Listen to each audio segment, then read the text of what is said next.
একটা ইনো এবং 1 কাপ চাল দিয়ে মজার একটা নাস্তা তৈরি করে দেখাবো।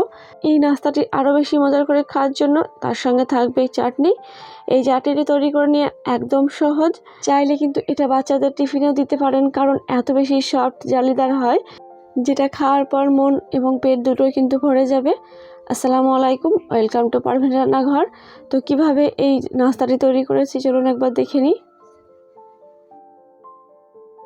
এই নাস্তা তৈরি করে নেওয়ার জন্য সর্বপ্রথমে আমাদের নিতে হবে চাল।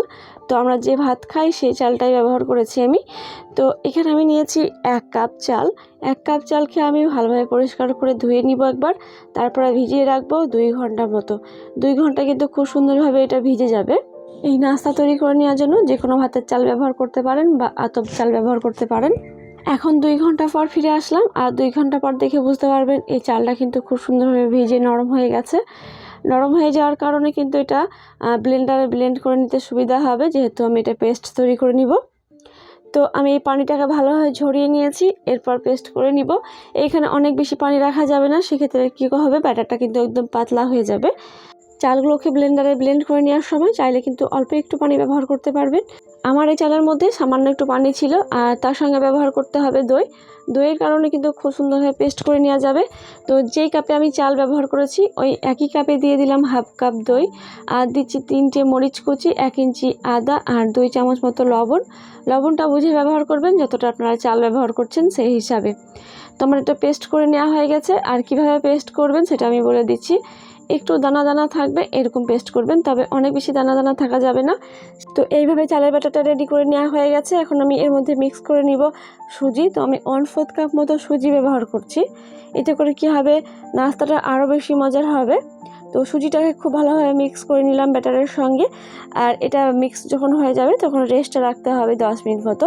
যেহেতু সুজি ব্যবহার করলাম, একটু ফুলে কিন্তু আর একটু ঘন হয়ে যাবে। এরপর আপনাদের বোঝা নিতে সুবিধা হবে ব্যাটারটা কেমন হয়েছে। এইভাবে 10 মিনিট রেস্টে রাখা থাক। ততক্ষণে আমাদের পরের স্টেপের কাজ হচ্ছে চাটনিটাকে তৈরি করে নেওয়া। তো চাটনি তৈরি করে নেওয়ার জন্য ড্রাই কোকোনাট ব্যবহার করছি 4 চামচ।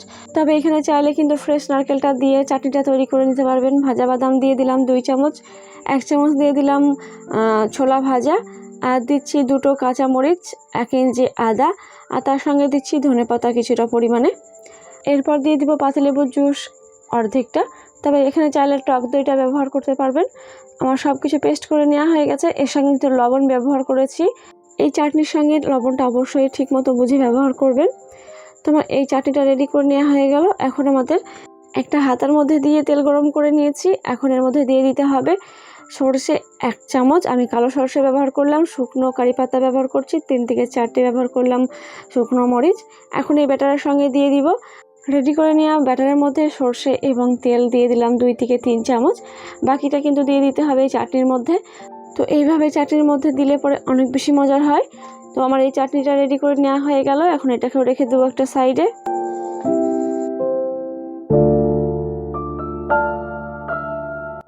এখন এই ব্যাটারটাকে খুব ভালোভাবে মিক্স করে নিতে হবে। আর আগের থেকে কিন্তু দেখে বুঝতে পারবেন সুজি দেওয়ার কারণে একটু ঘন হয়ে আসছে। তো ব্যাটারটা কীভাবে রেখেছি একটু লক্ষ্য করলে বুঝতে পারবেন। অনেক বেশি ঘন রাখা যাবে না, বা অনেক বেশি পাতলাও তৈরি করে ফেলবেন না। এখন এই থালার মধ্যে সেট করে নিব নাস্তাটাকে। তার জন্য কিন্তু আমাদের নিতে হবে 1 থেকে 2 ফোঁটা তেল। তেলটাকে খুব ভালোভাবে ব্রাশ করে নিতে হবে। এতে করে কী হবে, নাস্তাগুলো যখন তুলবেন তখন খুব সহজে উঠে আসবে, তলার মধ্যে লেগে থাকবে না। একটা পাত্রে পরিমাণ মতো পানি গরম করে নিয়েছি। পানিটা যখন ফুটতে শুরু করবে তখন এই তেল ব্রাশ করে নেওয়া থালাটাকে দিয়ে নিতে হবে এর মধ্যে। এখন আমাদের এই ব্যাটারের মধ্যে ইনোটা ব্যবহার করতে হবে। ইনো দেওয়ার সঙ্গে সঙ্গে কিন্তু এটা বেশিক্ষণ রাখা যাবে না। এর জন্য আগে থেকে কিন্তু চুলায় পানিটাকে রেডি করে নেওয়ার পর থালাটাকে বসিয়ে দিবেন। এরপর ইনোটা ব্যবহার করবেন। ইনোটা দেওয়ার পর সঙ্গে সঙ্গে খুব ভালোভাবে মিক্স করে নেবেন। আর এটা দেখবেন অনেকটা জালিদার হতে শুরু করেছে। একটু ভালোভাবে মিক্স করে নেওয়ার পর সঙ্গে সঙ্গে এই থালার মধ্যে দিয়ে দিবেন। থালাটা এখন কিন্তু দেখে বুঝতে পারবেন অনেকটাই গরম আছে।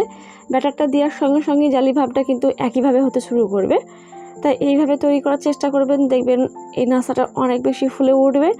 এই নাস্তা তৈরি করে নেওয়ার জন্য আমাদের টোটাল লেগেছে 20 মিনিট। 20 মিনিটের মধ্যে 5 মিনিট আমাদের রাখতে হবে মিডিয়াম টু হাই আছে।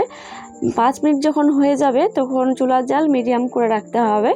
লো টু মিডিয়াম আছে প্রায় আমি 15 মিনিট এইভাবে তৈরি করে নিয়েছি। আর এটা খুব সুন্দরভাবে হয়ে গেছে। এখন দেখে বুঝতে পারবেন কতটা আগের থেকে ফুলে গেছে। এরপর কাঠির সাহায্যে এটাকে দেখে নিতে হবে হয়েছে কিনা। যখন দেখবেন এটা ক্লিন আসছে তার মানে হয়ে গেছে। চুলার জাল অফ করে এটাকে ঠান্ডা করে নিয়েছি। তো 10 থেকে 15 মিনিট এটা রেখে দেওয়ার পর আপনি ঠান্ডা হয়ে যাবে। আর ঠান্ডা হয়ে যাওয়ার পর দেখে বুঝতে পারবেন এটা কিন্তু খুব সুন্দরভাবে উঠে আসছে। এই নাস্তাগুলো আপনাদের পছন্দ মতো কেটে নেবেন। আমি আমার পছন্দের মতো কেটে নিচ্ছি।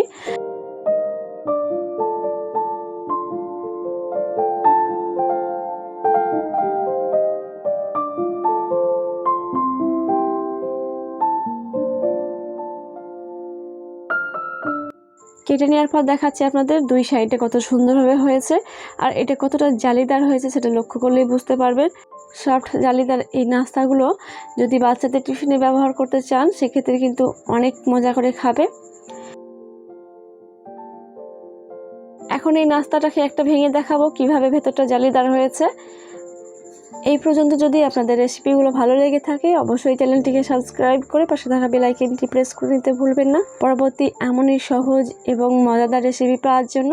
আর এই নাস্তাটা আপনাদের কাছে কতটা ভালো লেগে থাকে সেটাও কিন্তু জানাবেন। তাহলে আজকের মতো বিদায় নিচ্ছি। আবারও কোনো নতুন রেসিপি নিয়ে হাজির হব। ততক্ষণ পর্যন্ত সবাই কিন্তু অনেক বেশি ভালো থাকবেন, সুস্থ থাকবেন এবং সবাইকে অনেক বেশি ভালো রাখবেন। আল্লাহ হাফেজ।